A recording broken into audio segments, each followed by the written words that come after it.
So we are starting with heating and cooling curves. Last time we did the thermal equilibrium. If you remember, the thermal equilibrium is based on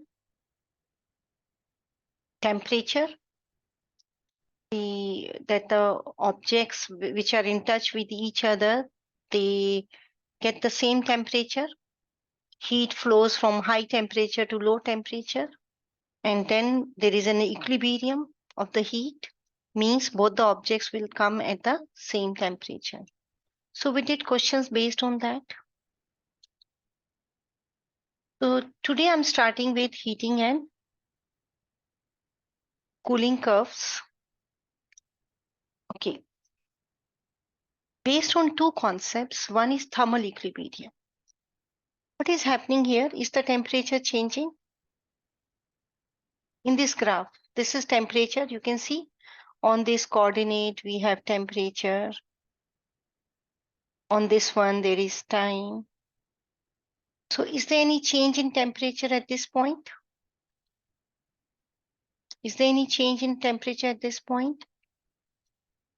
Can I call these points as thermal equilibrium? These 2 points, can I call them as thermal equilibrium?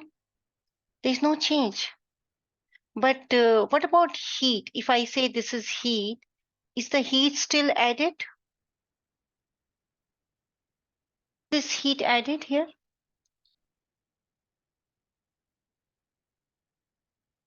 Heat is added. That's why temperature is going up. Temperature is going up because heat is added. So this represents an endothermic process. Heat is added. Heat is added. Let's say I started with some solid, a solid.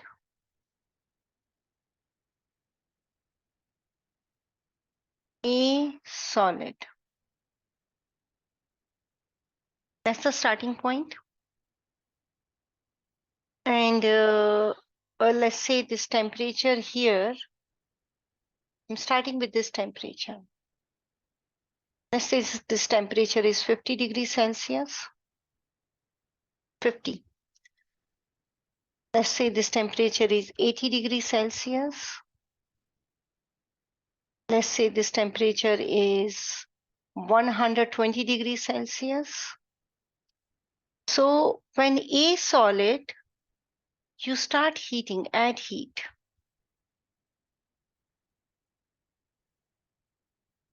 What is happening from here to here in this segment, A to B? A to B, there is no change in the state of matter. It is still solid. And only temperature is going up. Temperature is going from 50 degrees Celsius to 80 degrees Celsius. Temperature is going up. You can see the line is going up. Now, what happens from B to C? B to C, there is a change in state of the matter. There is a thermal equilibrium. There is an equilibrium between solid and liquid. The first thing, the solid will get converted into liquid, right? So there is a thermal equilibrium here. So B to C is a change in phase. Now let's see C to D. What is happening? So what's the temperature of this A solid? 80. What is the temperature of this A liquid? 80. Same temperature. I'm here at the C point. And then you're still heating, you're still adding heat. So you're reaching at the D point. What's the state of matter at the D point? Still liquid. This is liquid. What's the temperature? 120 degrees Celsius. And what happens over here? D to E. Thermal equilibrium. So there is a change in state. Liquid to gas. So please memorize it. These are phase changes. This one, this one. This first one is solid in equilibrium with liquid. Second one is liquid in equilibrium with gas. And let's say I'm still heating. The curve will go like this. So what is E2F? Still gas. What's the temperature at E point? 120 degree. And let's say this temperature is 150 degree. This is called as heating graph. Heating curve.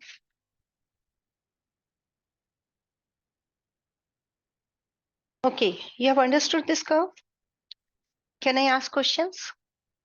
My first question is, what is the state of matter? So all of you, please, if you have understood what I have said, what is the state of matter between A and B? What is the state of matter between A and B here? What is the state of matter at B? What is the state of matter at C?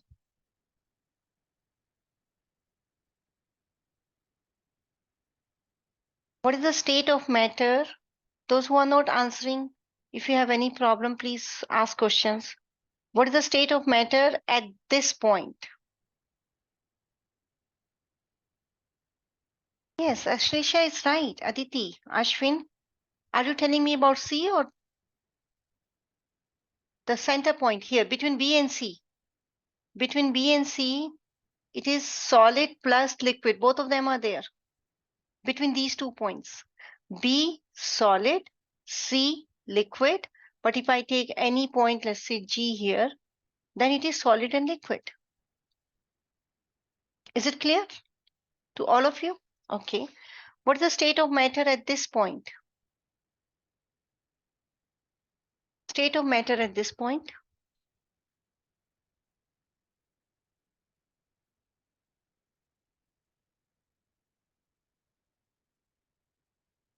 Aditi, are you talking about this green point?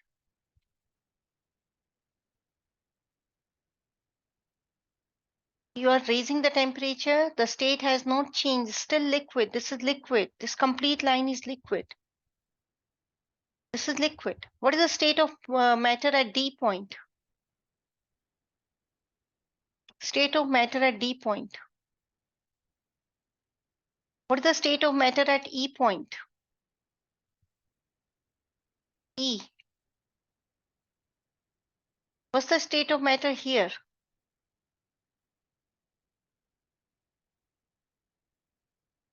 Ashwin? Ariba? What's the state of matter at this point?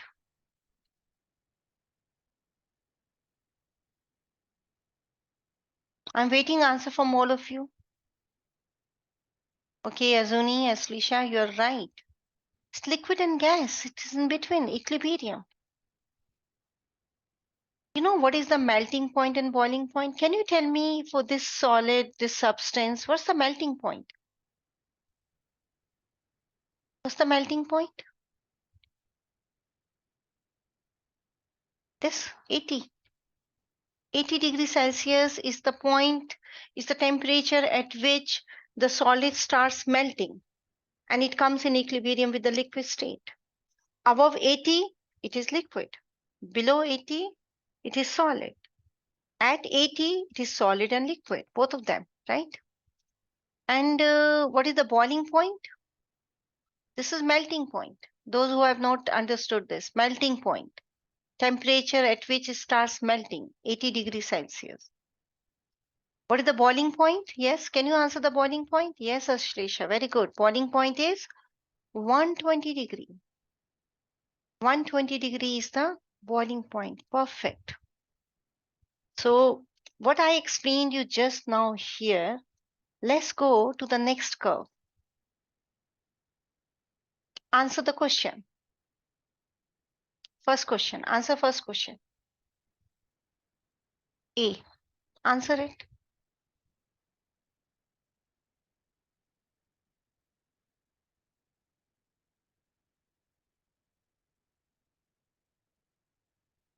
Yes, this one. The freezing point, melting point, solid to liquid is called as melting. Liquid to solid is called as freezing. This line represents both the phenomena. The line which is marked here, over here, remember I was writing solid in equilibrium with liquid. So both the phenomena are happening at the same temperature. So that's 20. Perfect. The answer is right. 20. Okay. What about the next answer, B part?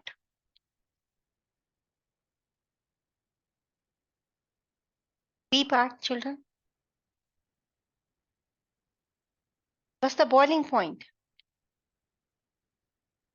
Yes, this is the boiling point. This one. Why is it the boiling point? Because here the liquid and gas are in equilibrium. At 120 degree, liquid and gas both are there. If you go above 120, only gas. If you go below 120, only liquid. Okay, now don't go for this question. Wait for it. Okay, now I'm marking it. A, B, C, D, E, F. Then I'm marking a point here. G. I'm marking a point here. H. Okay, answer my question. What is the state of matter at H point?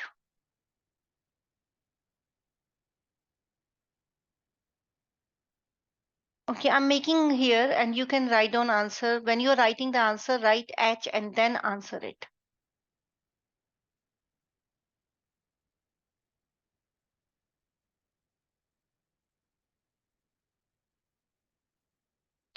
All of you, try to answer it. Take it as a multiple choice question.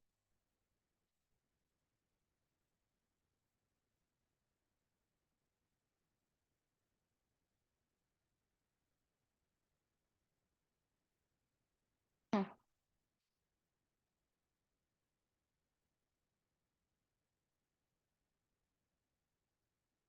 Which one is this, Sanvi?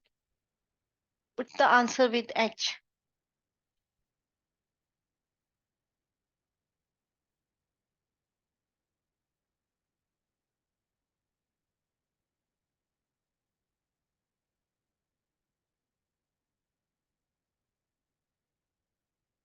Good. So H is, I'm going to fill this. Those who are not giving answer, can you check? Are you thinking right? Liquid and gas. It's an equilibrium between liquid and gas. D, liquid. Yes, D is liquid. This is liquid. F is gas. Yes. E is also gas. Yes. B, solid. Perfect, Sanvi. Sanjana, good. C, C is liquid.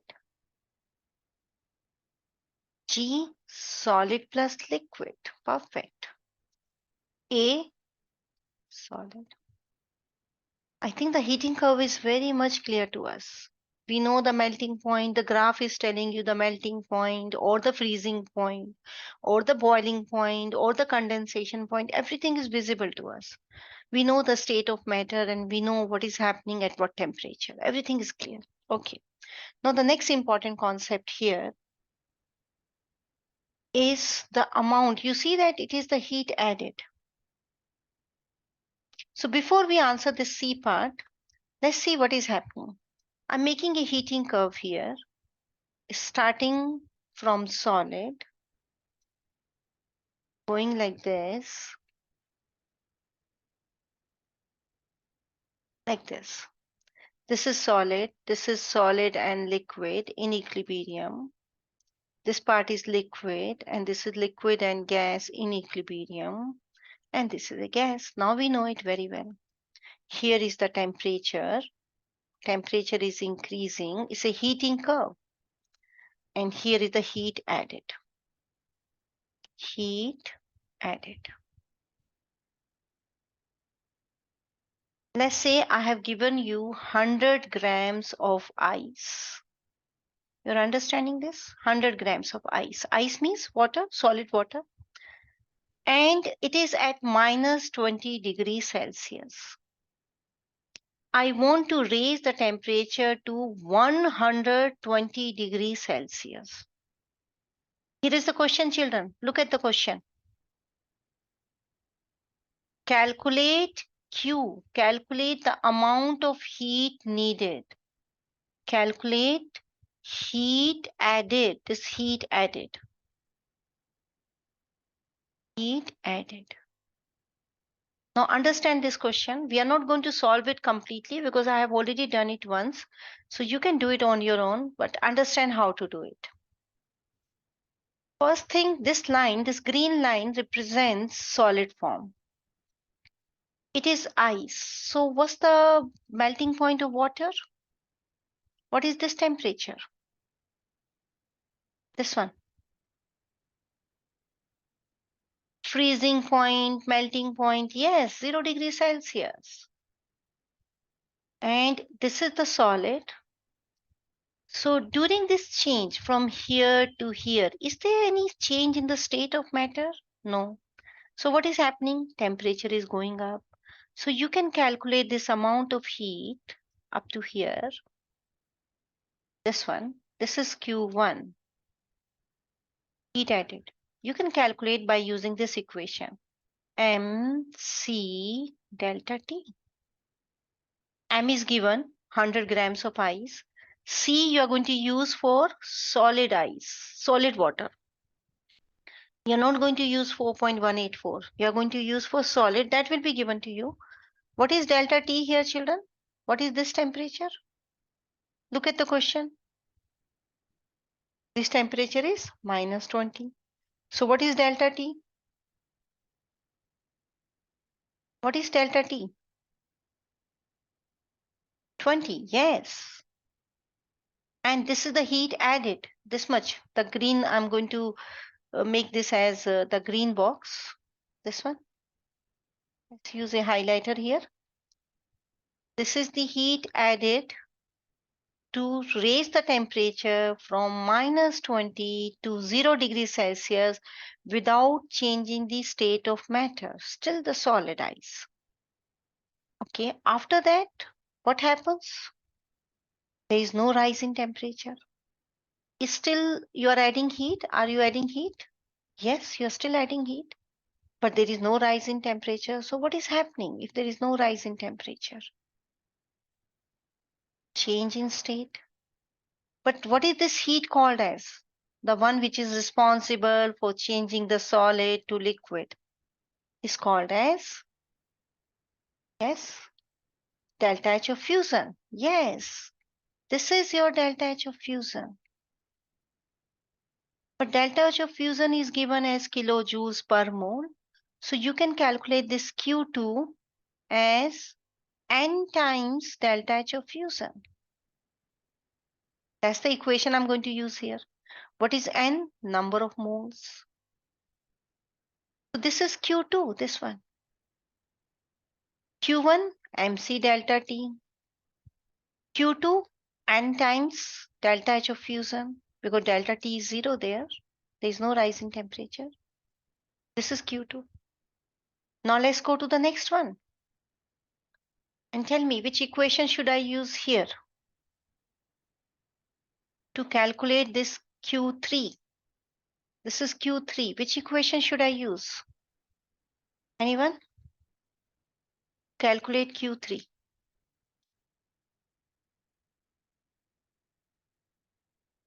MC delta T, yes. I'm going to use MC delta T because temperature is changing. And what's the change in temperature here? Can you tell me what is delta T in this case? Because you know this is the boiling point. What's the boiling point of water? 100 degrees Celsius. We know that, 100 degrees Celsius. All of us know this, right? Water, we know all the important things of water you must know. boiling point 100, freezing point 0, density 1 gram per ml. It's going to help you. Specific heat capacity 4.184. So some important things about water. Water is the most important chemical in chemistry. The most important chemical of the chemistry. So this is your Q3, sorry, Q3. How to calculate Q3? MC delta T. So you will calculate Q3 by using MC delta T. This is Q3, children. Now let's see this one. It's liquid to gas. Boiling has started. What is it called as? Anyone? What is it called as? This part. There is no delta T. Yes, it is the delta H of vaporization. It's the vaporization which has started and there is no change in the temperature. So delta T is 0. So how to calculate the amount of heat needed here? Over here, I'm going to call it as Q4. How to calculate Q4? I'll use the equation N times delta H of fusion. So remember here the equation is, this is Q4 and it is equal to N times delta H of fusion. N is the number of moles. Now we are left with the last segment of the heating curve. And what is happening here, children?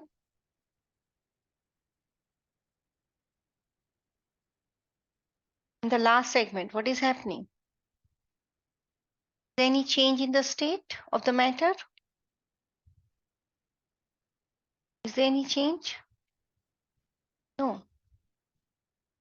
So which equation I'm going to use? Can you see delta T? Yes, MC delta T. So, and that is your Q5. What is it? Q5, right? Q5. And that Q5 is MC delta T. And here delta T is how much? You know this point and this point? Oh, I didn't write this point. Let's say, what is this point? 120 degrees Celsius. Yes, the final point is given in the question. 120 degrees Celsius. So 100 to 120, 20. Delta T is 20. But here the state of matter is gas. This is gas. So use this C of gas. This is liquid in equilibrium with gas. I don't require any C here. I'm using fusion value. And here this is liquid. So use this C of the liquid. It will be given to you in the question. And here, this one is, okay, I think I wanted to write here. This is MC delta T. And this one is delta H fusion. N times delta H of fusion. This one. This is your Q2. And Q1 is MC delta T, but this time you're going to use C of the solid. So what's the total amount of heat needed from here up to here? Anyone? What's the total heat needed? Total heat needed will be Q total, which is Q1 plus Q2 plus Q3 plus Q4 plus Q5. The sum of all the heat. But we need to use different equations for every compartment. I have to use MC delta T here. I have to use over here and delta H of fusion. I have to use MC delta T again here. Here delta H of fusion and here MC delta T. Values will be given to you. Yes, Sanjana, good. Sanjana is giving us delta T for the last part. Is this heating curve clear to everyone? Ashwin, Ariba? Is it clear, Afan?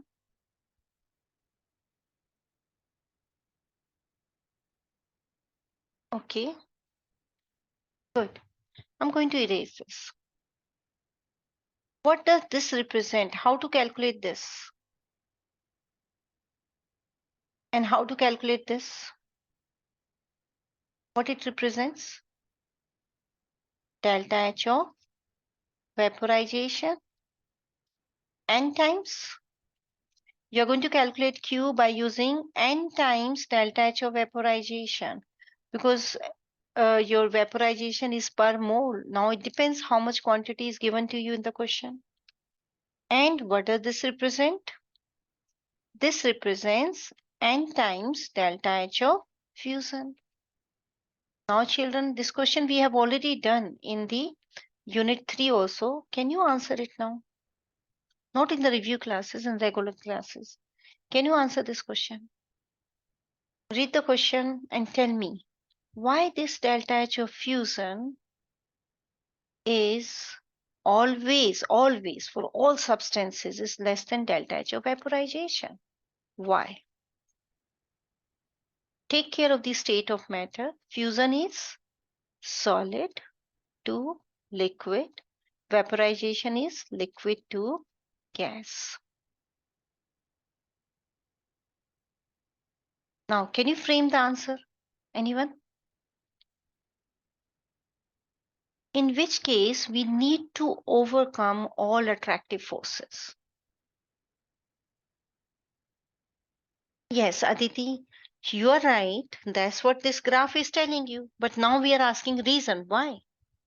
Why it takes less heat to change solid to liquid and more heat liquid to gas? That's the question. Aslisha is right. For going from liquid to gas, we have to overcome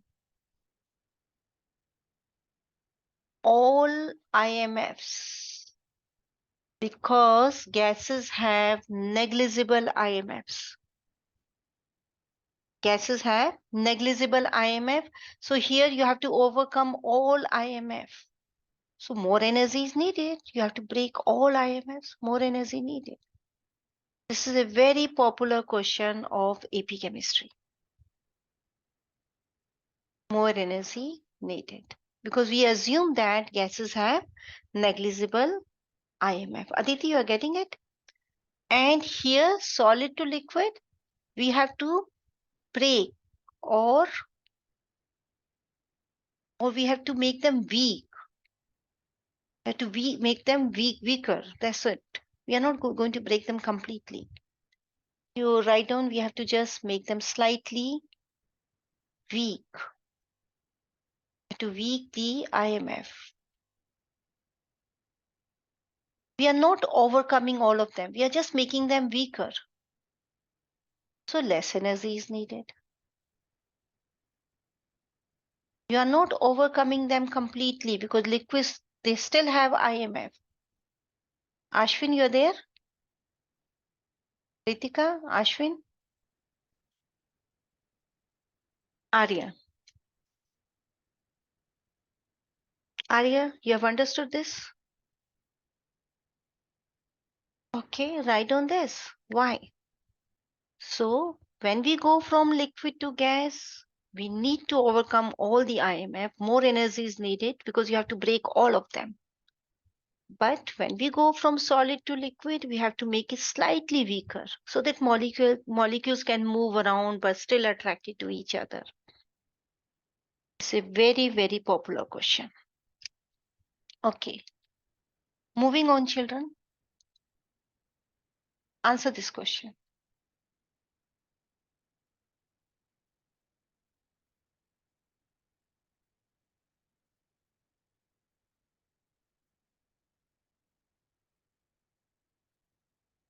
First, to identify what's the change. This is solid. And this is liquid. In the examination, they are not going to tell you. You have to see. They are still attracted. Can you see? You can see the attraction, hydrogen bonding here. Here they are very regularly arranged like a lattice. Very regular pattern. They are showing the regular pattern by making this. They are telling you this here also. It's a melting. The process is melting. Now look at this diagram. Can you tell me what is delta H of fusion of water? Can you tell me the value from the diagram? Mhm.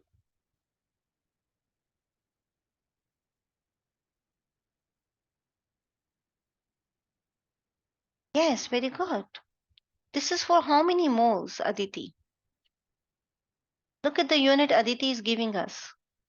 Yes. Now what are they asking? Based on the diagram, which of the following best describes the amount of heat required? They have taken how many moles? 2 moles. So the answer should be this is out of these two.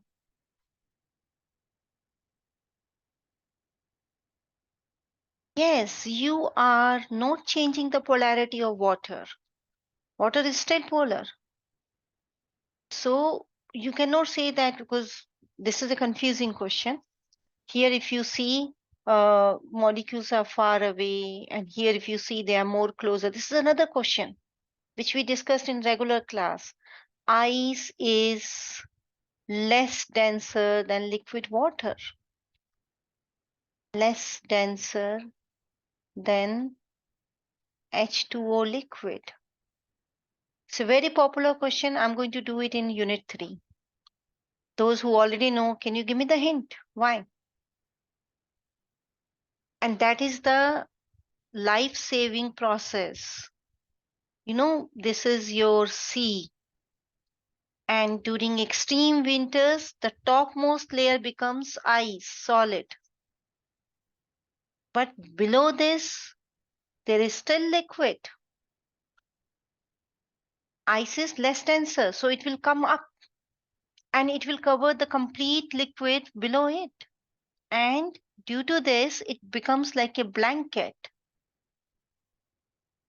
Like in winters, we need a blanket to stay warm. This is a natural blanket given to aquatic life, to fish, other plants in the water. How they are surviving extreme winters. If all the sea becomes solid, what will happen to these fishes? They will die. So it means all the sea is not becoming ice, not becoming snow. You know, icebergs, they always float on the top, but they insulate the liquid water. Water will remain warmer. This is warm water for them. It's warmer than outside.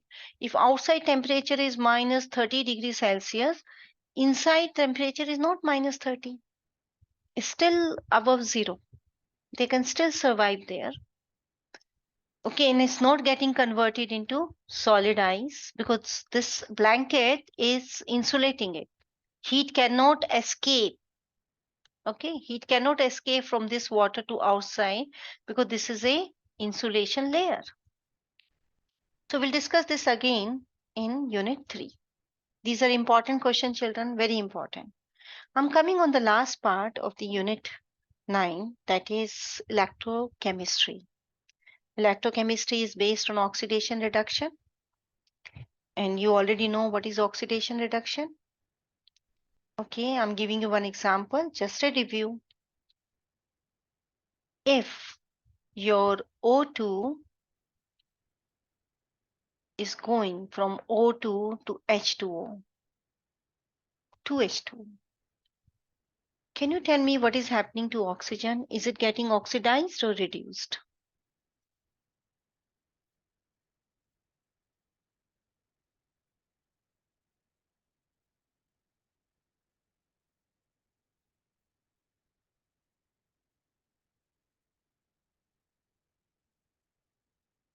So check the oxidation number. What's the oxidation number of oxygen here? Pure elements. Pure elements, children. Pure elements have zero oxidation number. And hydrogen, this is for pure, this is one rule for pure elements.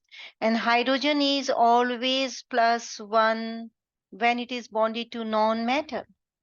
And hydrogen is -1 when it is bonded to matter.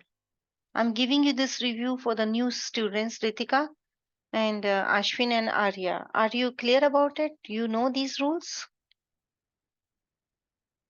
Okay, and Arya, are you comfortable? Arya, yeah, okay, good, great. So here was the oxidation number of oxygen. If I rule this one, this rule, oxygen is non-matter, so it's -2, right? So what is happening? Is oxygen gaining electrons or losing electrons? This oxygen is gaining electrons or losing? Aditi, last time also you said the same thing. Aditi, correct yourself. Is gaining. How many electrons each oxygen is gaining? How many electrons each oxygen is gaining? Mhm. Going from 0 to -2. So how many each oxygen?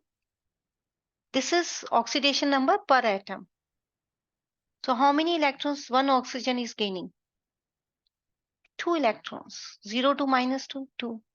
And how many these two oxygens are gaining, Lisa? You're right. If it is one oxygen is gaining 2, 2 oxygen will gain 4 electrons. Isn't it? Okay. Now I'm giving you one more equation. Now all of you please try to help me. H2. So this is what? This is reduction. It's not oxidation. It's gain of electrons. So you are not going to say all of a sudden oxidation reduction. You have to check the change in oxidation numbers. It's going from 0 to -2. It's gaining electrons. There are 2 oxygen. Each oxygen gaining 2 electrons. 2 oxygen will gain 4 electrons. It's reduction. Okay, now complete this equation. Identify what is happening here.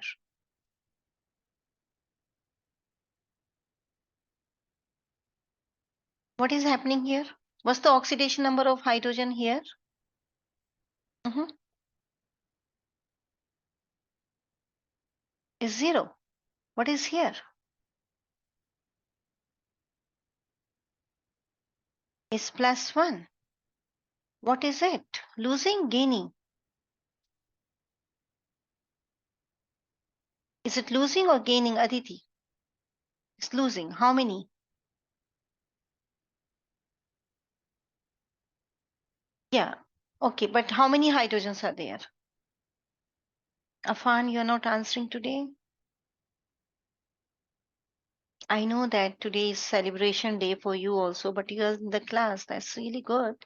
But you're not answering. What happened? Tired?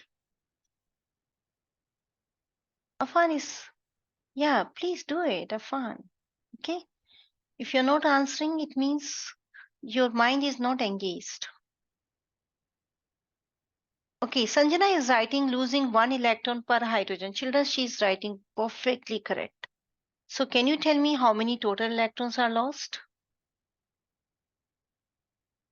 Those who are not answering, my request is start answering because that's how you can keep engaged with me here. And this will help you in learning. Otherwise, mind, even if in place of you, if I'm sitting there, I would have been like this. If I'm not answering, then I am not even thinking. I'm just watching what is happening. Half my eyes are closed. My pen is not working. Look at the lazy status. My brain is not active. So start answering here. Okay, those who are not answering. So I'm using all these comments to the children who are not answering. Okay, so it's losing 2 electrons. Perfect. So these 2 electrons will come here. And this is oxidation.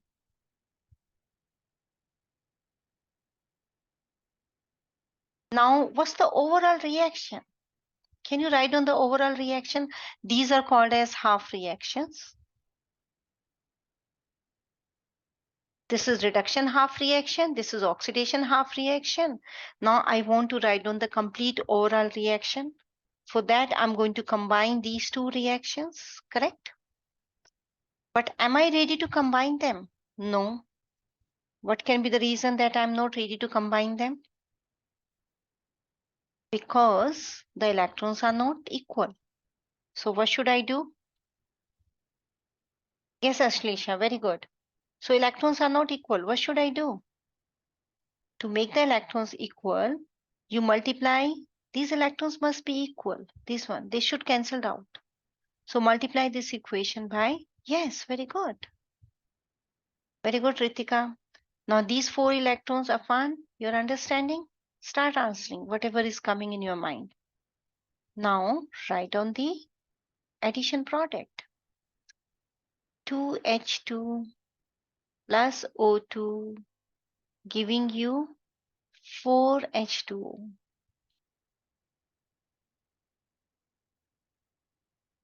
Okay.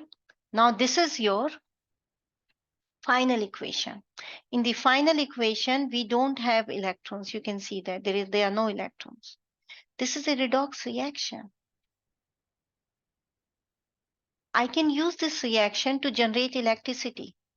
What I need to do, I will use 2 containers. In one container, I'll do oxidation half reaction, oxidation. I will call it as anode. In another container, I'll do reduction half reaction. Okay, the equation is not balanced.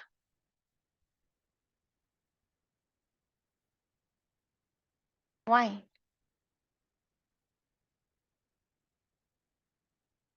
2H2 plus O2. Oh, the product is same. So make it as 2H2O. Then it is balanced. Is it balanced now? Because here also this is the same product, right? Same product. Yeah, it is balanced now. So I'm not adding the products because I'm getting the same product here. You see there is no hydrogen, but the hydrogen is here. Over here there is no oxygen, but oxygen is here. So the product is this only, 2H2O. Now it is balanced. So don't add waters because we didn't balance hydrogen here, right? So there is no hydrogen, there is no oxygen. So the product in both the reaction is same, 2H2O. So now I'm going to generate electricity by using this reaction, this redox reaction. So I'll do oxidation in one compartment, reduction in another compartment. Oxidation compartment, anode, reduction compartment is called as, yes, anyone? Cathode. Oxidation means this is anode, right? This is my anode. Oxidation compartment. And this is cathode. So what is happening in the anode compartment? Electrons are coming out. See, the electrons are coming out. These electrons are coming out. This one coming out. So what I'm going to do, I'll connect the oxidation compartment with reduction compartment by using some electrodes. There is an electrode here, metal piece, metal plate dipped in the solution. We need solution also. The oxidation compartment anode will lose electrons and electrons will travel from anode to cathode. This is the direction of flow of electrons. Very important question. So write down all of you. Whether it is a galvanic cell or electrolytic cell, electrons, they always travel from anode to cathode because anode is always oxidation. Anode means electrons are coming out. Cathode means electrons are gained. So electrons will come out of the anode and will go in the direction of cathode always. One multiple choice question is done, right? Or free response. Then you put a another, there is a salt bridge here. I'll explain you the functioning of salt bridge again. Without this salt bridge, this reaction will not take place. And then when you put a bulb here, that bulb will glow. This is how you can generate electricity. And when we generate electricity, we call it as galvanic cell. This is a galvanic cell. Now we have to understand the difference between a galvanic cell and electrolytic cell.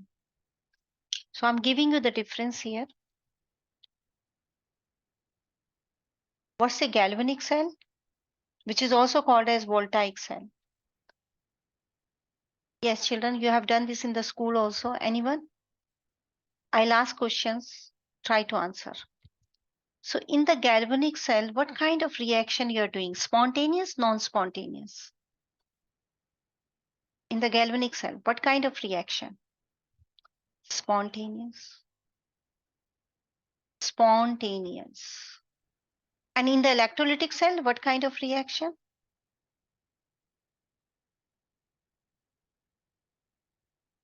Non-spontaneous. Very good. Write down these differences. Answer my questions. Afan, you can also answer. If it is a spontaneous reaction, what is the sign of delta G naught? That you know. Delta G naught is negative. If it is a non-spontaneous reaction, what is the sign of delta G naught? Delta G naught is positive. Third, what's the value of K? Greater than 1 or less than 1? For galvanic cell. The value of K, greater than 1 or less than 1? Delta G naught is negative, reaction is spontaneous. Spontaneous means going more in the forward direction. K is the equilibrium constant. Yes, Sanjana, very good and very fast. Remember this we did. This relation we already know. And here, if it is non-spontaneous, the magnitude of K is less than 1. Products are less, reactants are more. Keep memorizing it. Ritika, Ashwin. Fourth important, E-note cell. I'm going to explain E-note cell. E-note cell, you know that I was saying that electrons are flowing like this. You place a voltmeter or a bulb will start glowing. But if you place a voltmeter, you will get a cell potential. This is called as cell potential. Cell potential. So this value of cell potential is positive or negative for the galvanic cell? Positive. You'll get a positive cell potential. Means you're getting electricity of that much voltage you are generating, right? And electricity is generated. This is about the galvanic cell. Electrolytic cell is entirely opposite of it. If it is spontaneous, it is non-spontaneous, you can see here. If delta G is negative, here delta G is positive. If K is greater than 1, here K is less than 1 because it's non-spontaneous. There is hardly any product formed, right? And what is E-note cell? Is E-note cell positive or negative in this case? In the electrolytic cell, what's the sign of E-note cell? Cell potential. What's the sign?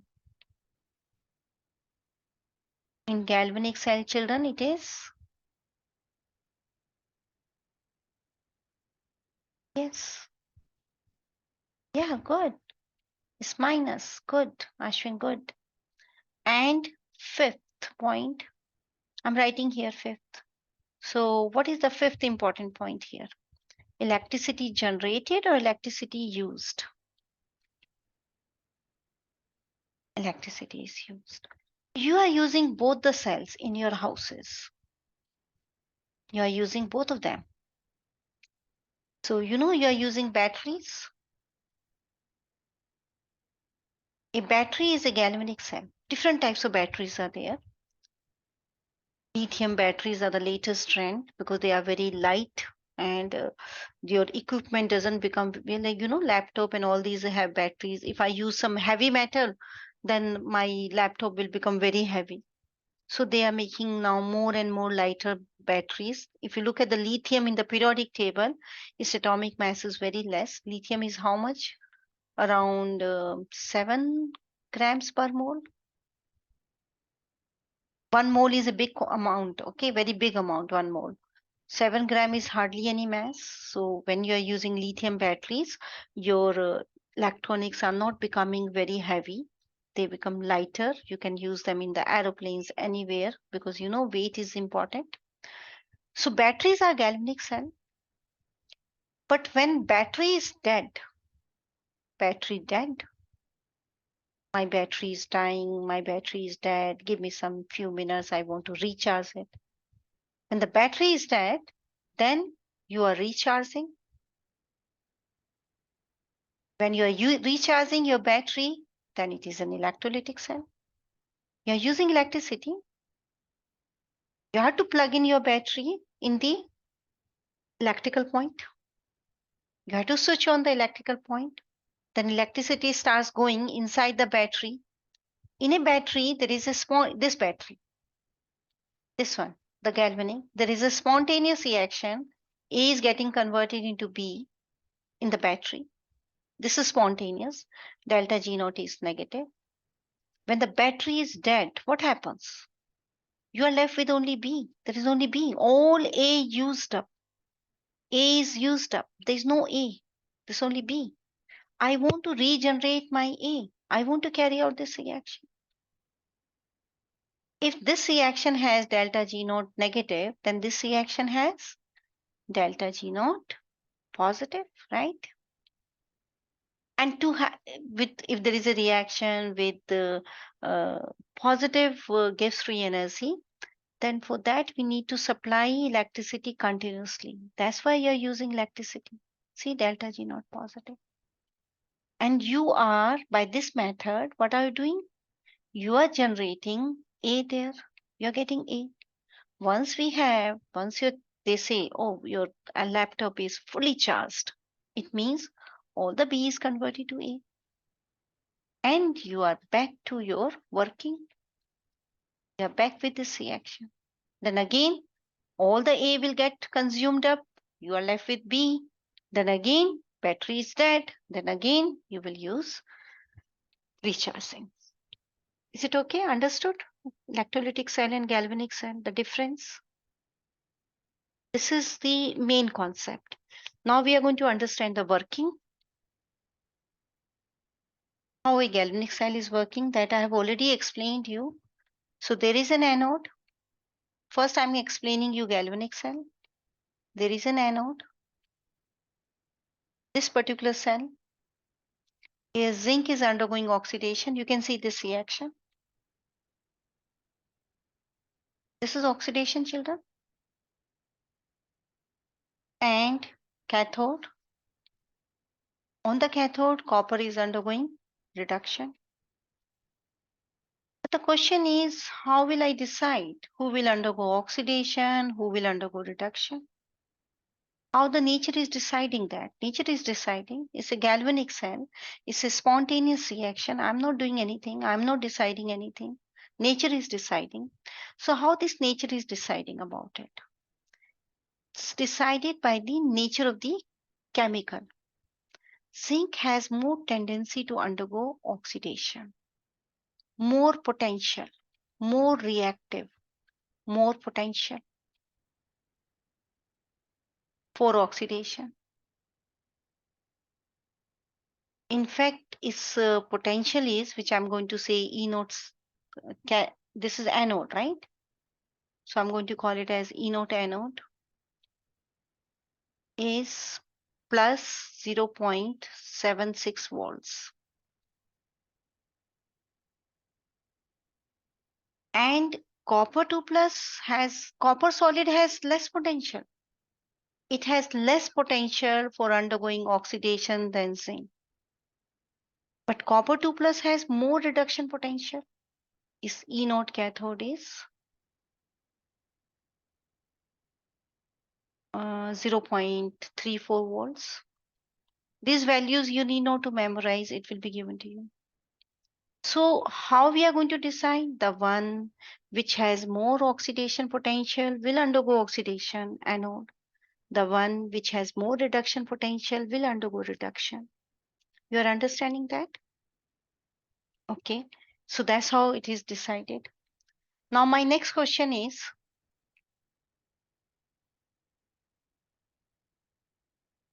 so when zinc is undergoing oxidation in the anode compartment, you can see the anode compartment, children. I didn't ask question from last 3-4 minutes. Now there is a question. Look at this compartment. Look at this picture, and answer my question. We are focusing on anode compartment. Where is this zinc 2 plus going? It's getting formed, right? Where are they coming? Where are they going? Are they going in the salt bridge, or they are going in the wire, or they are coming into the solution? Where are they going? Zinc 2 plus.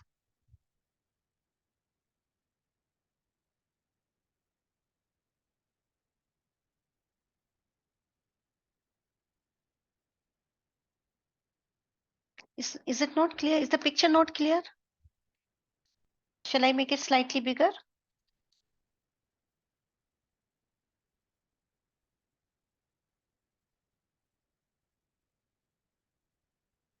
Let's focus on the anode compartment.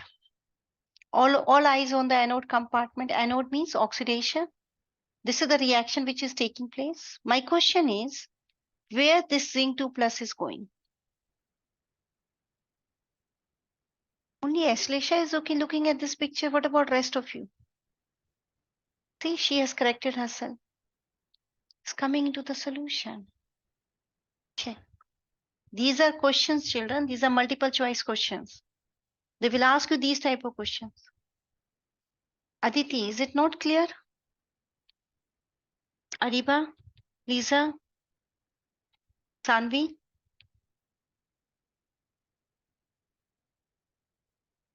Okay. Where the electrons are going?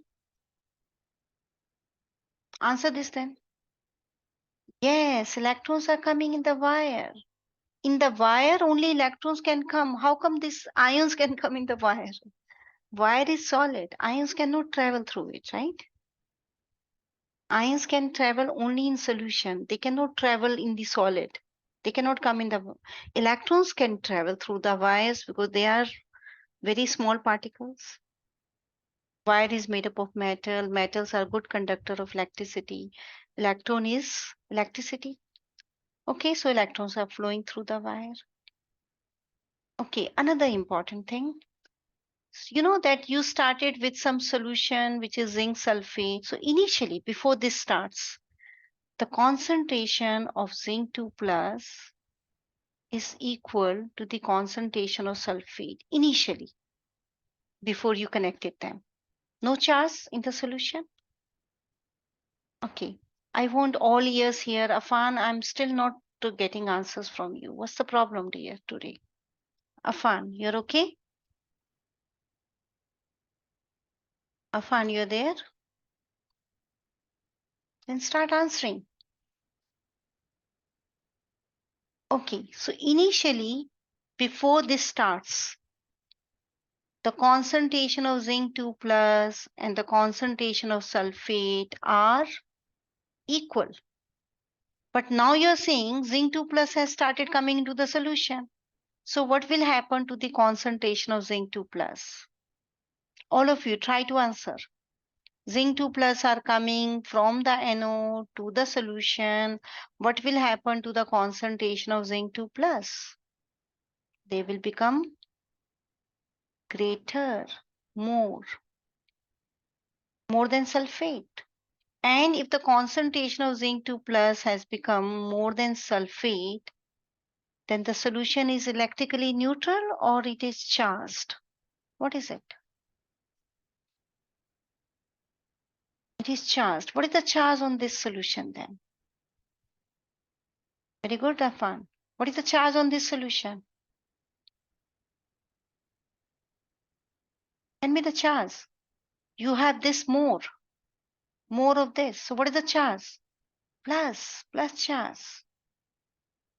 Do you think, yes, Ashwin is right? For every zinc coming into the solution, 2 plus, 10 zinc coming, 20 plus, like this. So it's positive charge, right?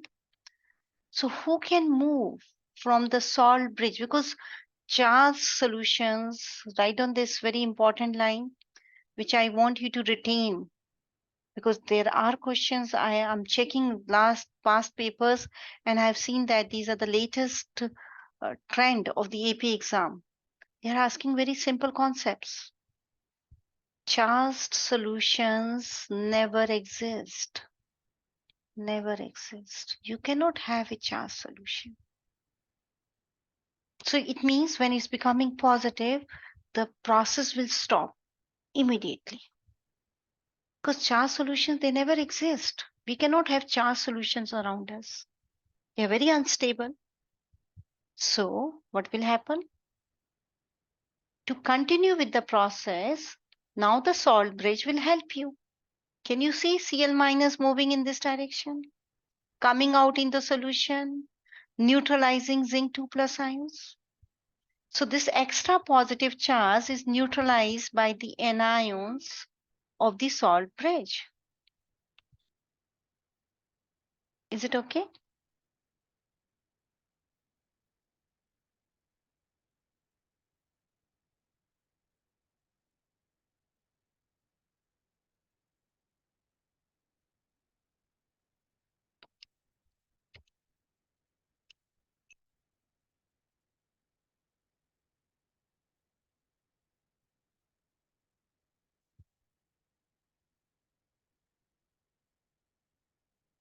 We have understood this?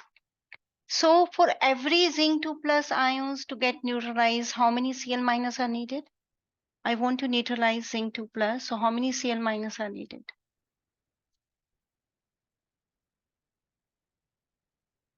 Yes, salt bridge. Aditi is asking how come the Cl minus are there. See the salt bridge, Aditi? The salt bridge has K plus and Cl minus. It's a KCl salt. And there is a cotton here, cotton plug, cotton plug. They are dipped in solution, so it becomes moist. It's not pure solid, it's moist salt. Cl minus can move. So Cl minus will move and come down. Pay attention to the cathode compartment and start answering my question here. Same question, exactly same questions will be there, okay? This is the reaction. Where these copper 2 plus ions going? Are they going into the solution or they are coming out of the solution? Copper 2 plus ions, look at this picture. They are coming, yes, Ritika, Azuni, they are coming out of the solution. And what is this? What is this picture? Represents a solid. Remember that. It represents a solid. So where this copper 2 plus is going? Is getting deposit on this solid. Azuni, is it clear?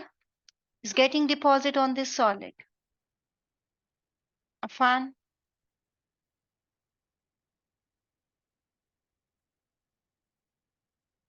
Afan, still no answer. Okay. Children, I will share the chat messages with the parents. So those who are not answering, my request is start answering. This is very high time. Hardly a month is left. Not even a month. Less than a month. So copper 2 plus are coming out of the solution and getting deposited on the solid, right? Okay. And where these electrons are coming from? These electrons, copper 2 plus is gaining electrons. From where these two electrons are coming from? This one. From where are they coming? Yeah, from the cathode. Yeah, and the cathode is getting from where, Ritika? From the wire. Yes, and wire is getting from where? From the anode. Yes, Aditi, good. See how the electrons are going from the anode through the wire into the cathode, and finally the cathode is giving electrons to this copper 2 plus and is getting deposited. Okay. Initially, this solution was copper sulfate. So again, I will say the concentration of copper 2 plus is equal to the concentration of sulfate. Ariba, you're also not answering. Okay. Now you tell me, look at these two. They are equal initially. Once you started the reaction, once the oxidation reduction starts, electrons traveling, what happens to the copper 2 plus concentration? It will increase or decrease? It will increase or decrease? Mhm. Now they are not equal. What is happening to copper 2 plus? They are being removed as copper. They are removed. So sulfate ions will increase, copper 2 plus will decrease. Solution is becoming negatively charged. Plenty of sulfate. So from the salt bridge, K plus will run in this direction to neutralize it. For every copper 2 plus removed, how many K plus are needed?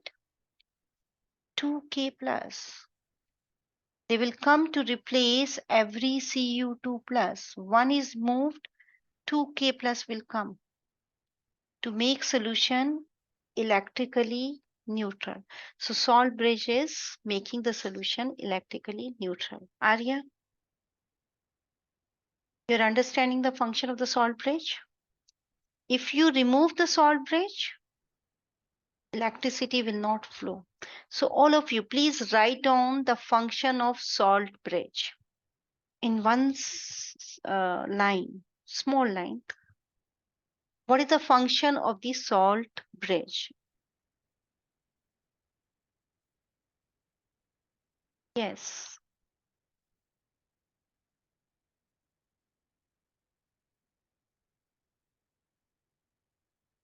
Yes, yes, yes. Good, good, good. Aslisha, Sanjana. Yes, Ashwin. Charges of the solution. Neutralize the solution. Electrical neutrality of the solution. Yes, good. Perfect. Okay, that's the functioning of the galvanic cell. Electrons are flowing from, please finish it. Electrons are flowing from mhm, anode to cathode. Yes, anode to cathode. Anode compartment is getting which charge more? Anode compartment is becoming, no, Sanvi. Sanvi is asking a very good question. She is saying that is it necessary to have this always KCl? No, you can take NaBr, NaCl. You can take, but we generally we take a salt which is not going to interfere in the reaction. So selection of the salt is also equally important. So we select a salt which is not going to interfere. Generally, these are very reactive metals. They always want to stay like this. They don't undergo reduction so easily. So generally, we take the salt of first group family, NaCl, KCl, like this. Okay, Sanvi? So my question was, now my question again. What is the charge this anode compartment was getting when this zinc 2 plus are coming into it? What is the charge getting accumulated over here? Yes, positive. Who will move from the salt bridge? Anions or cations? Who will move from the salt bridge? Remember anions? What are anions? What are cations? Sorry. This word anions and cations have come from here only. Anions, they move in cathode compartment. Cations Anions, they move in anode compartment, anions in anode, cations in cathode. Cations positively charged, anions negatively charged. It means anode compartment is getting extra positive, cathode compartment is getting extra negative. That's why cations are moving in that direction. So practice it, children. Okay. It's very important. Multiple choice questions, even in free response, we have this. Okay. You remember I was talking about the E node cell? This is the reduction potential table. If you carefully observe, all these reactions are reduction reaction. Check. You can see all of them are reduction reaction. Now these are positive values. All these are positive. More positive means more tendency to undergo reduction. These are negative value. More negative means less tendency to undergo reduction, more tendency to undergo oxidation. If I give you this substance, okay, I'm highlighting it. Please answer my question.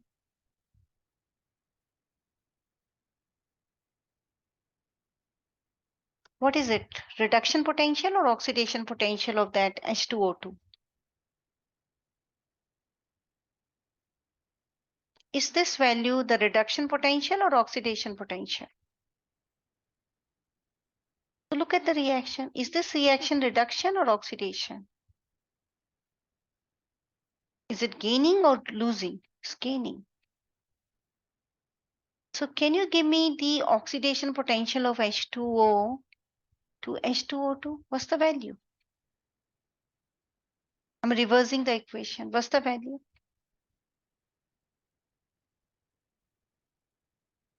Reverse the equation.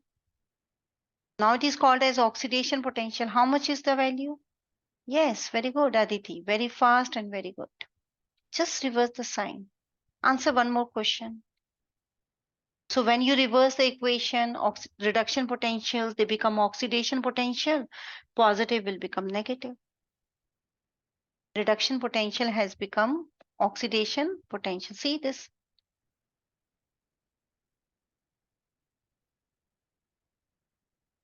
Okay, if I multiply this equation by 2, I'm multiplying it by 2. Do you think this reduction potential or oxidation potential will get multiplied by 2? Do you think so? Shall I multiply it by 2? No. Yes, very good, Aditi. Because E node cell does not depend on quantity. It is just the amount of electrons flowing per unit time. And that is fixed, constant. So do not multiply your E values with the, if you change the moles, do not change the magnitude of E. See the last point here. Read this line carefully, children. This line.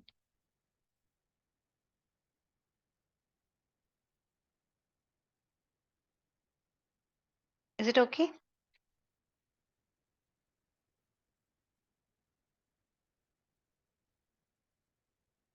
Okay, fine. So moving on, how to identify what reaction can take place and how to calculate E naught cell. E naught cell, you're going to calculate by using E naught cell equation, that is E naught cathode minus is because we are working with reduction potentials. E naught anode. Because for the anode, you have to reverse the equation. Anode is oxidation. Cathode is reduction. For reduction, I can take the values as such. But for oxidation, I have to reverse the sign. You remember? Reverse the sign. So that is the reason we are taking care of this minus here. So it means you just pick up the values from the table and get the answer. Okay, let's see. I'm combining this equation with this equation.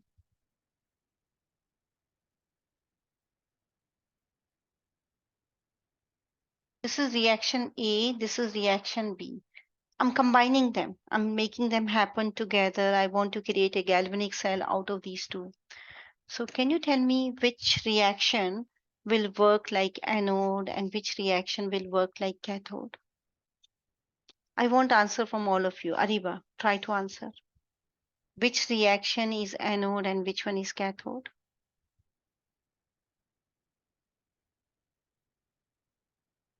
Which one has high reduction potential? You can see the values. Which one has? Yes, Lisa, good. Sanjana, good. Sanvi, good. The first one is cathode. It has high reduction potential. And second one is anode. Can you calculate E naught cell? Calculate E naught cell. Cathode is how much? 2.87 minus this reduction potential. Take this value, 1.23. Is it a positive answer, children? It is positive. And if E naught cell is positive, delta G is, yes, all of you. Delta G naught is, if E naught cell is positive, delta G naught is negative. K is greater than 1. Reaction is spontaneous. It is a galvanic cell. You are generating electricity. Electricity is generated. Can you see the meaning here? I'm repeating it because this is, you take this, one of the most important question which is definitely going to be there in free response or in multiple choice question. Definitely, just write it down. These are the trends of the examination.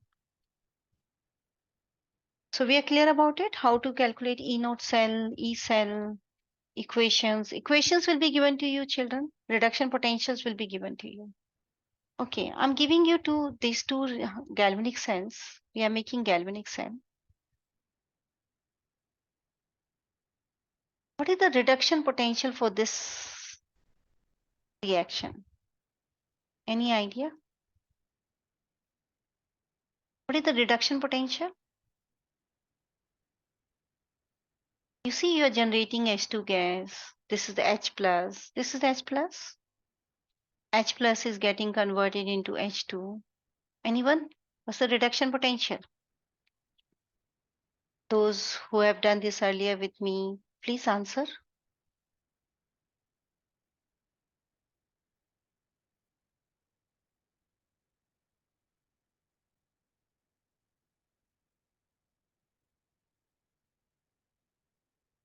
This is SHE, standard hydrogen electrode. Please review the notes. The rest of the reduction potentials are measured with reference to this value. Is 0. Okay. Okay. Now I'm writing the reduction reaction for the second compartment. This compartment is zinc 2 plus. I'm writing reduction equation. 2 electrons. And E naught for this one is minus 0.76 volts. This one you have already told me 0.0 volt. Now, Afan, can you answer out of these two reaction, which will be anode, which will be cathode? Yes, Afan. Ariba, you're not answering, you're not responding. Ariba, are you there? Yeah, answer this question. Who will act as anode and who will act as cathode?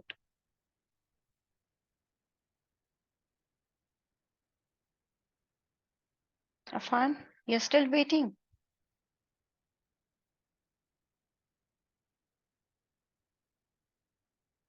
Yes, Afan, are you waiting? Yeah, why? Because this one has low reduction potential. Negative means very low. So this is anode and this is cathode. What's the E naught cell? Calculate the E naught cell. Using this equation will be given to you. E naught cathode minus E naught anode.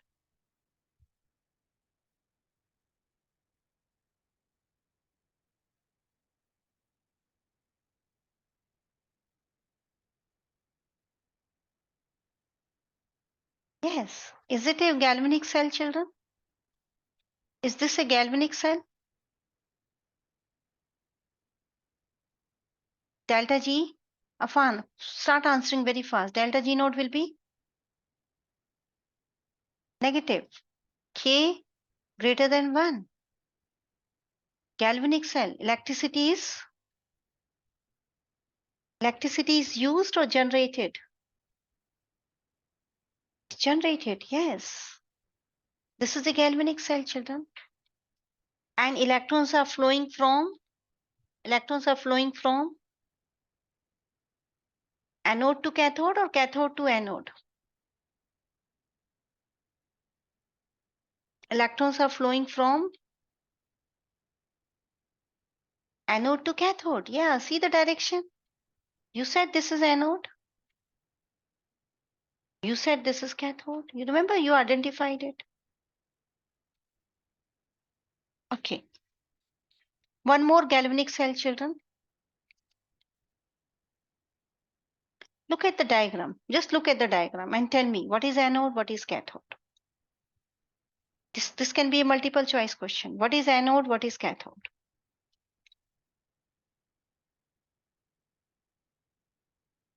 Okay, I'm marking it as A compartment, B compartment. What is A compartment? Is it anode or cathode? Nothing is given, but they have shown you the direction of flow of electrons.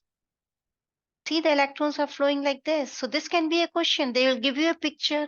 Electrons, they show the electrons are flowing. Nothing else is given, and they will ask you what is anode, what is cathode. Yes, E is anode because electrons are coming out of it. What's the potential value for this? What is E naught anode value? This reaction, 2H plus. I'm writing the reduction reaction. What's the E naught for this? Sorry, not O. There is no O. What is E naught for this? Remember 0.00 volt. People will not give you this value in the exam. This you have to memorize. This is the SHE. Its oxidation potential, its reduction potential is 0. SHE means standard hydrogen electrode.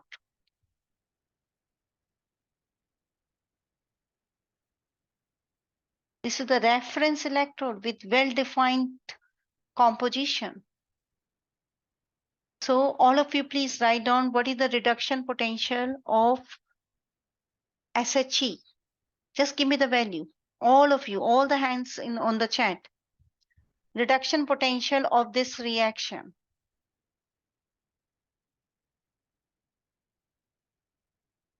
Only one answer? Is this so difficult?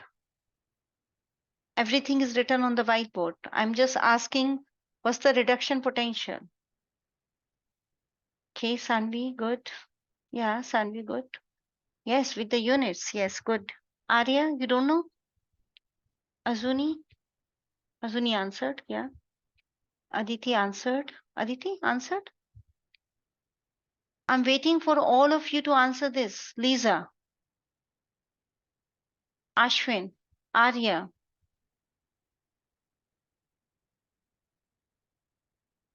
Good, Afan. Sanjana. Yes, this we have to memorize. That's why I'm asking you to put it here in the chat. The reduction potential of H plus ions under normal standard condition, that is SHE, is 0.00 volt. It will not be given to you. Okay, I'm changing the question. Now you have identified this is anode. You know its potential, 0.00 volt. And this is then cathode. Look at the question, children. A real AP exam question. I have not shared the question. Maybe over here, the questions are here. On every slide, I have questions, real AP questions. Here, the voltmeter is deflecting me plus 0.34 volt. That's the answer here in the voltmeter. If the E node cell is 0.34 volts. Question is, what's the reduction potential of this reaction? I already know the reduction potential of this reaction. We know that is 0.00 volt. And we decided this is an anode, means reverse reaction is taking place. And we decided this is as cathode. So what do you know about anode cell, children? Anode cell is anode cathode minus anode anode. So anode cell was given to you 0. This is just algebra. Cathode you want to calculate, this you want to calculate. Anode you know. So what is anode cathode? Yes, plus 0.34 volts. Yes, Aditi, Sanjana, good. See, they are working faster than me. That's how your brain should be engaged during the class. Ashwin, can you see Sanjana, Aditi? They answered before I could solve it. They have just understood, okay, she's going to plug in an E-node cell. Now rest is algebra. All of you are smart in mathematics, right? Algebra 1. Ariba, you are still not answering anything. Okay. Moving on. Now we have understood cell potential. Okay, back to my normal standard questions. And I want answer from all of you. If E-node cell is positive, is negative, can you tell me what is G node, delta G node cell for a positive, which is called as galvanic cell? What is the sign of delta G node? For positive E node cell, negative. And for negative, which is electrolytic cell,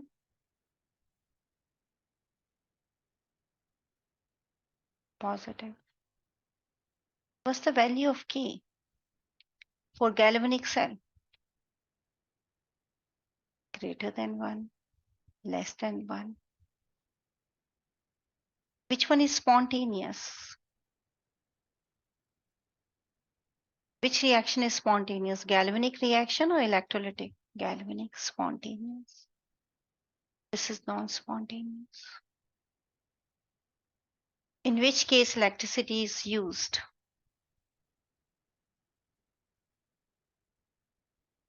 Yes, here in non-spontaneous used. Here generated. Don't you think that they have some relationship? And there is. And these equations will be given to you. E naught cell is minus RT ln K. And delta G naught is minus R. Okay, sorry. This one has NF also. I think I did error here. Sorry, I'm correcting myself. This is not E naught cell. Sorry. This is delta G naught. Delta G naught is minus RT ln K. What is K? K is the equilibrium constant. This we have discussed earlier also. But the same delta G naught is also connected to E naught cell. Like this. Then if I combine these two equations mathematically, then I can get a new relationship that E naught cell is NF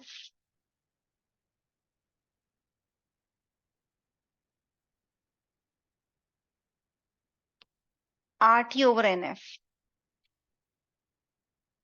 ln K. When I change this, when I plug in this R value, see this one, this equation.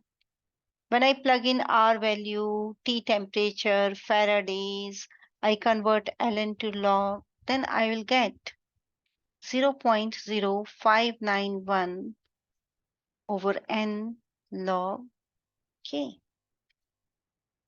So all these equations will be given to you. Only thing that you need to know the meaning of everything. So what is N? N is the number of electrons which are transferred. Reaction is gaining and losing electrons. So if they are gaining and losing 2 electrons, N is 2. It's the number of electrons transferred. What is F? F is Faraday's constant. It has a magnitude. That magnitude will be given to you in the exam. It is the charge on 1 mole of electrons. F, right? What is K? What is K, children? That we already know. What is it? Please type here. What is K? K is the equilibrium constant. What is R? This R. What is R, children? It is the universal gas constant in joules per mole Kelvin. We have taken this in joules per mole Kelvin. We have not taken 0.0821. We are taking 8.314 joules per mole Kelvin because we are working with delta G naught, which is in kilojoules joules. Okay, if I take this value 0.0821, then the units are liter, ATM, per mole, Kelvin. These values will be given to you in the exam with units. Okay, you have to decide what R I have to use here. Okay, ready for question?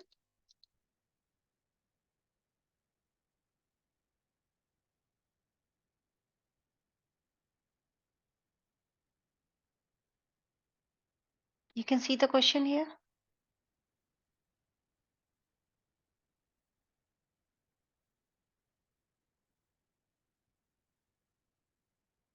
Thermodynamic favorability. What does it mean? Thermodynamic feasible.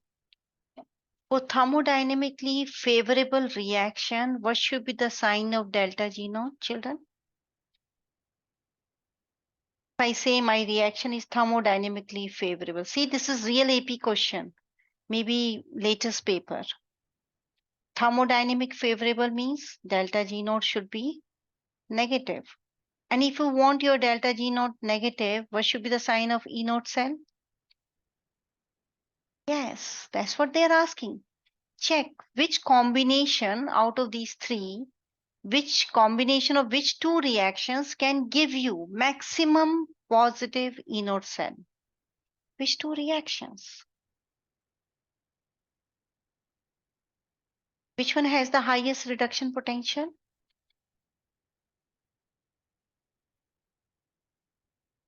This one?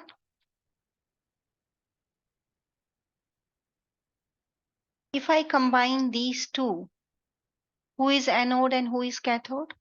So take with the highest reduction, combine it with the lowest reduction. Now your 3 is cathode. And this is a real AP question, so those who are not paying attention, in which, Ariba, you are not answering anything. So we decided cathode and anode. Can you calculate the E naught cell? Oh, first they're asking you to write on the balanced equation. Let's do this. This is the most difficult part, which is very confusing to many of you. So you have decided the reaction, children? These two? Cathode, reduction, you're going to take this equation as such.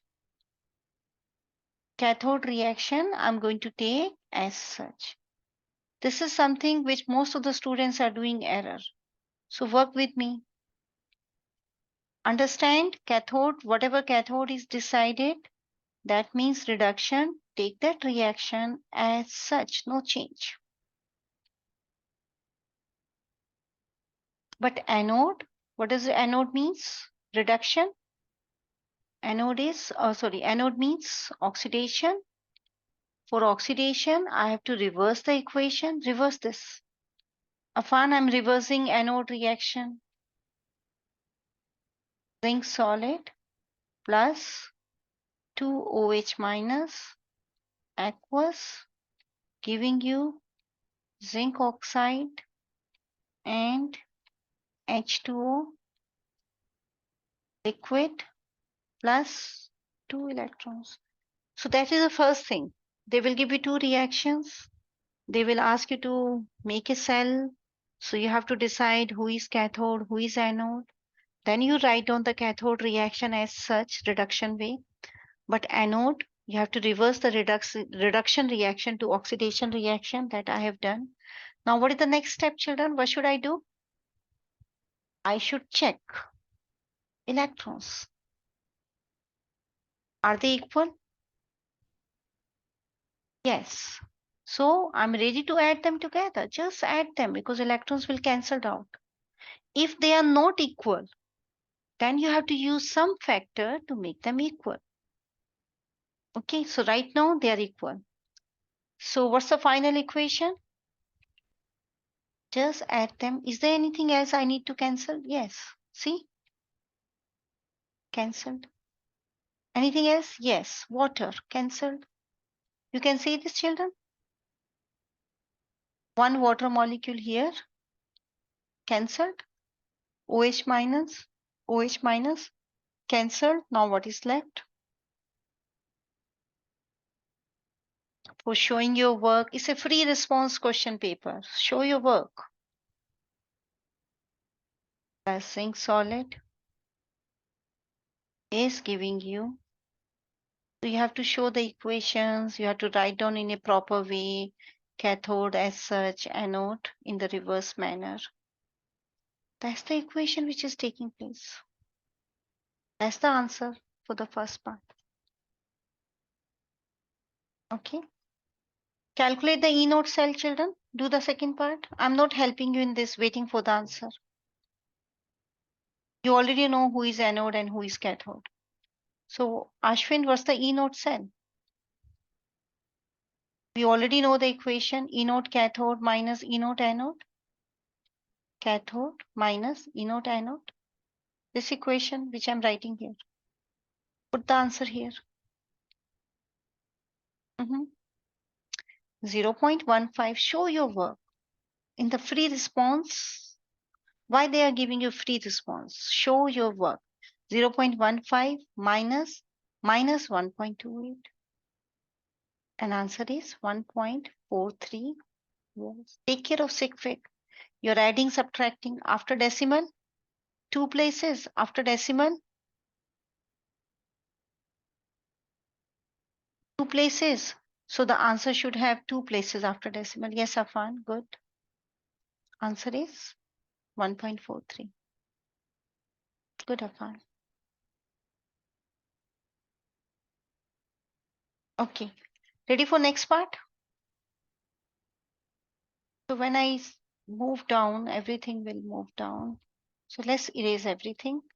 Now I can see that E node cell we just calculated 1.28 volt. And I remember that it's a transfer of 2 electrons. They are asking you to calculate delta G naught. So what is delta G naught?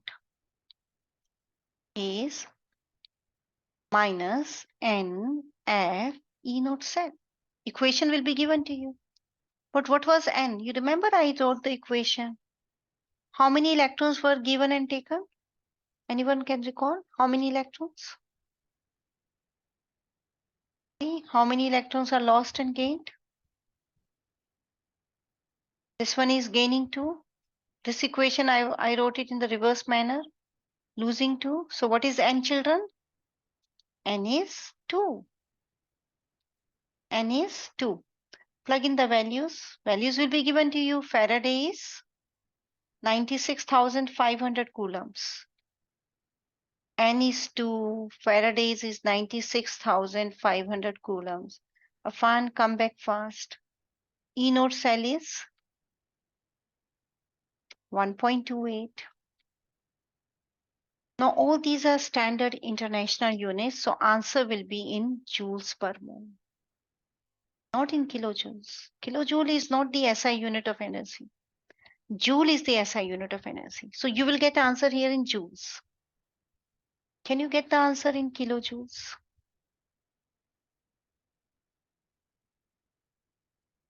So you have to divide everything by 1000. Then it becomes kilojoules. Oh, okay. Thanks for correcting me, Aditi. Yes, I remember now. It was 1.43. So I'm writing here the correction. 1.43. We're adding 0.15 minus, what was the number above? Minus 1.28. Yes, you're right. Aditi, thanks for correction. So what's the final answer and how many significant figures we are going to use? Give the final answer here for this third part.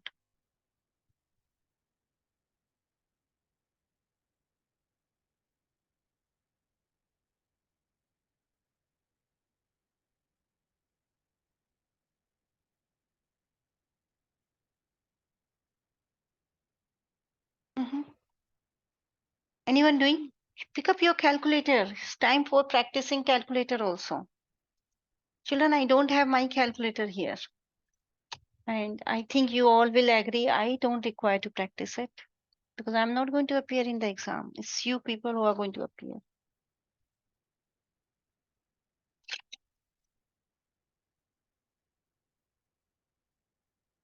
Where's my is here?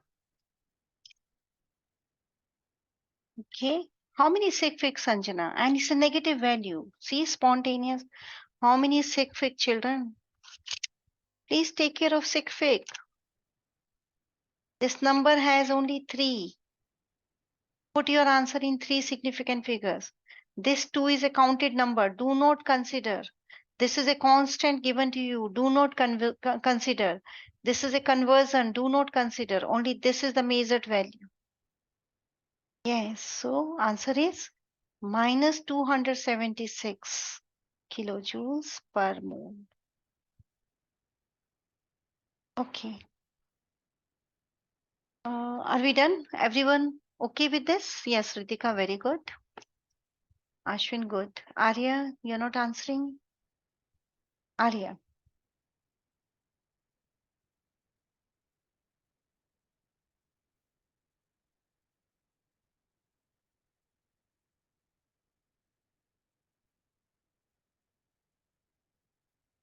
Okay. Now ready for this next question? This question is based on your understanding of law of conservation of mass. Mass can neither be created nor be destroyed during a chemical change or physical change. Now here, if I go back on the top of this question, we decided one reaction as anode. This one we decided as anode. In this, the reaction is going in the reverse direction. The solid zinc metal, the zinc case, getting dissolved. Its mass is decreasing. The mass of the zinc case is decreasing. Okay, but where the zinc ions are going? They are going here inside. And the mass of the MnO2, this MnO2, which is getting converted into this, is increasing. So always remember, anode mass decreases.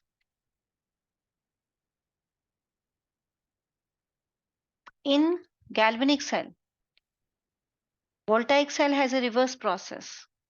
Anode mass decreases in galvanic cell, and cathode mass increases.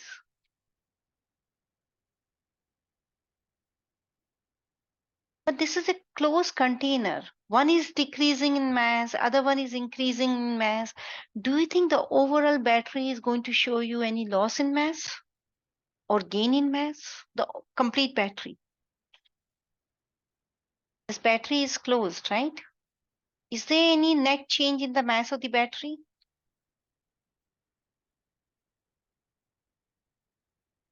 There will be no net change in the mass of the battery. They're asking you to explain this. Look at the question. Go back to the last question. Do you agree with the student? You will say, no, we don't agree. Only Sanjana is answering. What about rest of you? There will be no change in the mass of the battery because mass can neither be created nor be destroyed. It's a closed container. If anode is losing mass, if anode is dissolving, its mass is decreasing. At the same time, cathode mass is increasing. So the overall mass, the net mass of the battery will remain constant. So what's the answer? Do you agree? No. Justify your answer. Use that law of conservation of mass. Say that this battery is a closed container. Nothing is coming out of the container or going inside the container. If anode is losing mass, cathode is gaining mass. Mass can neither be created nor be destroyed. So there will be no change in the mass of the battery. Azuni, am I going very fast? Is it okay? Okay, great. Law of conservation of mass, such a simple question. In a concept of electrochemistry, this is your unit 1. They have added such a simple question in electrochemistry. To understand the language, understand the concepts. Okay. Okay, this is about your non-standard conditions. And in non-standard conditions, you're not going to say E node cell. What are you going to say? E cell. You know, when you say E node cell, conditions are standard. But when you say E cell, then conditions are non-standard. Means temperature can be anything, pressure can be anything, concentration can be anything. E node cell means temperature 25 degrees Celsius, concentration 1 molar. 1 molar fixed. E cell, temperature can be anything, concentration can be anything. It's not exactly this. Delta G naught, standard. Delta G, non-standard. K, equilibrium. Q, non-equilibrium. You're understanding these terms?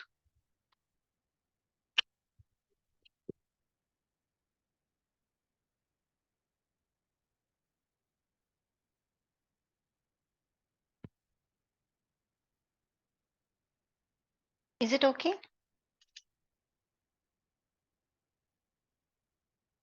You're understanding the standard condition? We said that delta G naught is minus NF E cell, E naught cell. Delta G naught, E naught, standard condition. But in non-standard conditions, delta G is equal to minus NF E cell. And E cell is defined as, we have already done the derivation. Derivation no one is asking. So I'm just writing the equation. E cell is E naught cell minus 0.0591 over N log Q. That's the equation. This equation, which represents non-standard condition, is called as Nernst equation.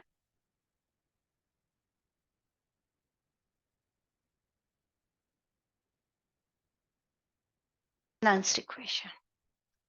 In the examination, very popular questions are there, very, very popular. You have done in depth with me also. In the examination, they will not ask you to calculate anything. The questions will be like this. This is E cell, right? Non-standard. This is E naught cell. Standard. Question will be like this. E cell is equal to E naught cell. Okay, I'm just scrolling down so that I can get space for writing. Okay, can make it smaller now. Okay, what kind of questions? They can ask you questions on Nernst equation in which they will say E cell is equal to E naught cell. What's the value of Q for that? When can you have E cell equal to E naught cell? When this Q is? No. 1. Because log Q is 0 then. Aditi. So when Q equals to 1, which is the ratio of the concentration of the product to that of reactant, Q is the reaction quotient. Same as we were doing QSP, KSP, QP, KP, QC, all these things we did earlier. So log Q is, so E cell is equal to E naught cell under this condition. When can you have E cell greater than E naught cell? Just look at the equation. When? When this value will become positive, only then. So then you will say when Q is less than 1. Because when Q is less than 1, then log Q is a negative answer. Aditi, you are getting it? This is second condition. Ashwin, is it okay? You know, log Q, if log Q is negative, negative will become positive and your E cell will be greater than E naught cell. Okay, now the third condition, you students are going to help me. E cell, they are saying E cell is less than E naught cell. So what are you expecting for Q? Greater than 1 or less than 1? Yes, it's greater than 1. If it is greater than 1, Aditi, very good. Log Q will be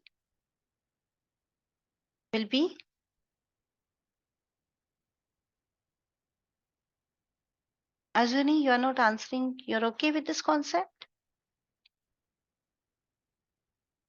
Good. So these are the questions on the Nernst equation. They will give you some values. You can calculate Q. Once you calculate Q, you can see, oh, Q is greater than 1. So it means E cell is less than E naught cell. So they will ask this question mathematically and they will ask this question based on Lee-Chatelier principle also. Sometimes they will say, don't answer it using mathematics. Answer this question using Lee-Chatelier principle. So I'll explain you in both the ways, okay? Ready for question, children, now? We are left with 7-8 minutes. So we can do one real AP exam question. Here is the question.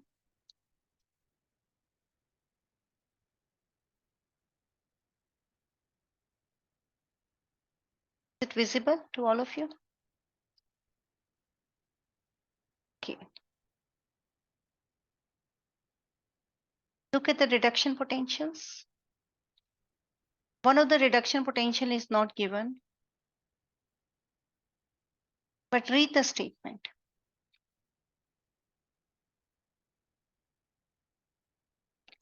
Tin and some unknown metal X, this is tin, are used as electrodes. Tin electrode is increasing. The mass is increasing of the tin. Tin mass is increasing. And this mass is decreasing. Tell me, who is anode, who is cathode? From this information, you can decide. Yes, see, Sanjana she has applied the knowledge which I gave you just now. Anode mass decreases. Anode is oxidation. Metal ion is coming out of it, out. Cathode is reduction. Metal ions are going and getting deposited. So please write on this. From this language, we decided that the first reaction is cathode and the second is anode. So you can label the electrodes. This is cathode. Electrode means this one, the metal part. This is cathode and this is anode. Can you see how we are deciding, Azuni? Ariba, you're there? You have understood how this is applied? Afan, you're back? Afan. Are you back, Afan?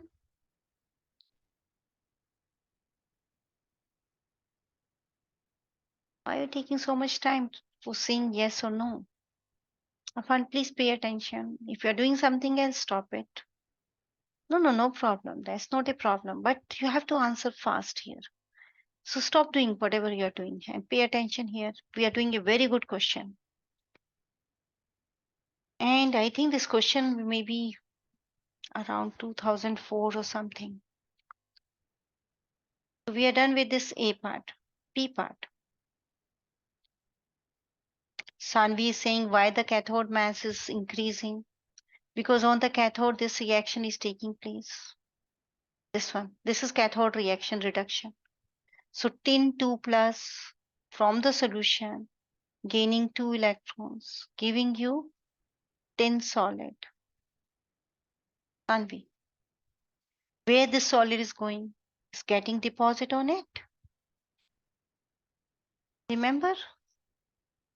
I'm going to show you that diagram again. Children, those who are confused, we are going back on voltaic cell here.